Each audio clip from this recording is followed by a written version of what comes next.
श्रीमद् भगवद गीता के दूसरे अध्याय के श्लोक 54, 55, 56 की बात हम लोग करें आज।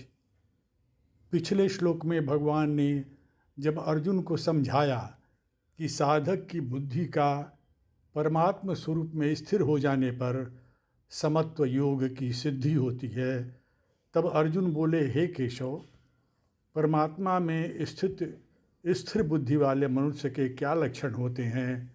वह स्थिर बुद्धि वाला मनुष्य कैसे बोलता है, कैसे बैठता है और कैसे चलता है, अर्थात कैसे व्यवहार करता है? श्री भगवान बोले, हे पृथानंदन, जिस काल में साधक मन में आई संपूर्ण कामनाओं का भली प्रकार त्याग कर देता है और अपने आप से अपने आप में ही संतुष्ट रहता है, उस काल में वह स्थिर बुद्धि कहा जाता है। यहाँ भगवान ने बतलाया कि मन की स्थिरता की अपेक्षा बुद्धि की स्थिरता श्रेष्ठ है। मन जब कामना रहित होता है, उसमें वृत्तियों का अभाव हो जाता है, तब मन में स्थिरता कायम रहती है एवं फलतः बुद्धि में भी स्थिरता बनी रहती है।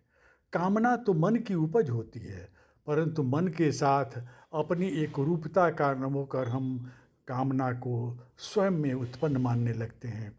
जब साधक को स्वयं में संपूर्ण कामनाओं के अभाव का अनुभव हो जाता है, तब उसकी बुद्धि स्वतः स्थिर हो जाती है।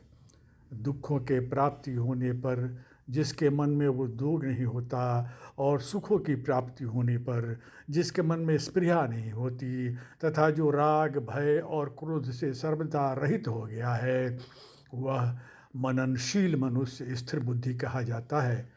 यानी दुख में जो उद्विग्न नहीं होता तथा जिसे सुख में हर्षातिरेक नहीं होता, अर्थात सुख दुख दोनों से अप्रभावित रहने वाला निश्चय ही स्थिर बुद्धि है।